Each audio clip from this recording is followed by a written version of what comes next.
राधे राधे। हरे कृष्णा। माधव बंसी चैनल में आप सभी भक्तों का स्वागत है। ओम नमो भगवते वासुदेवाय नमः। माघ महात्म्य चौथा अध्याय। श्री वशिष्ठ जी कहने लगे कि हे राजन, अब मैं माघ के उस महात्म्य को कहता हूँ जो कार्तवीर्य के पूछने पर दत्तात्रेय ने कहा था। जिस समय साक्षात विष्णु के रूप श्री दत्तात्रेय सत्य पर्वत पर रहते थे, तब महिष्मति के राजा शैरसार्जुन ने उनसे पूछा कि हे योगियों, मैं श्रेष्ठ दत्तात्रेय जी, मैंने सब धर्म सुने, अब आप कृपा करके मुझे माघ मास का महात्म्य कहिए। तब दत्तात्रेय जी बोले, जो नारद जी से ब्रह्मा जी ने कहा था वही माघ महात्म्य मैं तुमसे कहता हूँ। इस कर्म भूमि भारत में जन्म लेकर जिसने माघ स्नान नहीं किया उसका जन्म निष्फल गया। भगवान की प्रसन्नता, पापों के नाश और स्वर्ग की प्राप्ति के लिए माघ स्नान अवश्य करना चाहिए। यदि यह पुष्ट व शुद्ध शरीर माघ स्नान के बिना ही रह जाए तो इसकी रक्षा करने से क्या लाभ। जल में बुलबुले के समान, मक्खी जैसे तुच्छ जंतु के समान यह शरीर माघ स्नान के बिना मरण समान है। विष्णु भगवान की पूजा न करने वाला ब्राह्मण, बिना दक्षिणा के श्राद्ध, ब्राह्मण रहित, क्षेत्राचार रहित कुल, ये सब नाश के बराबर है। गर्व से, धर्म का, क्रोध से, तप का, गुरुजनों की सेवा न करने से, स्त्री तथा ब्रह्मचारी बिना जली अग्नि से हवन और बिना साक्षी के मुक्ति का नाश हो जाता है।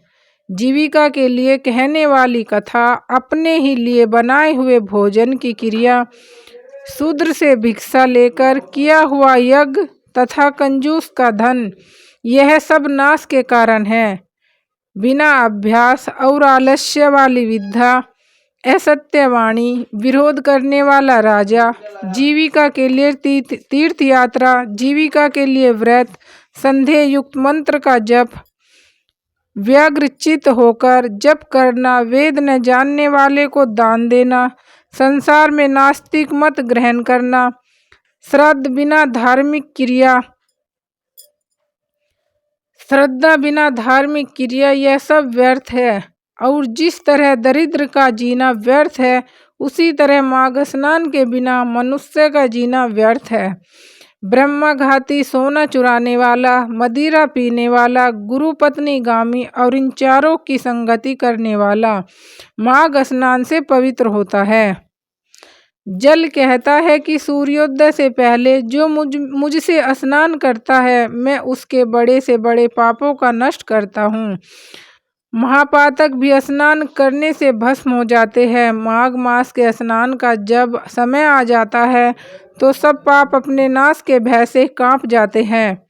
जैसे मेघों से मुक्त होकर चंद्रमा प्रकाश करता है, वैसे ही श्रेष्ठ मनुष्य माघ मास में स्नान करके प्रकाशमान होते हैं।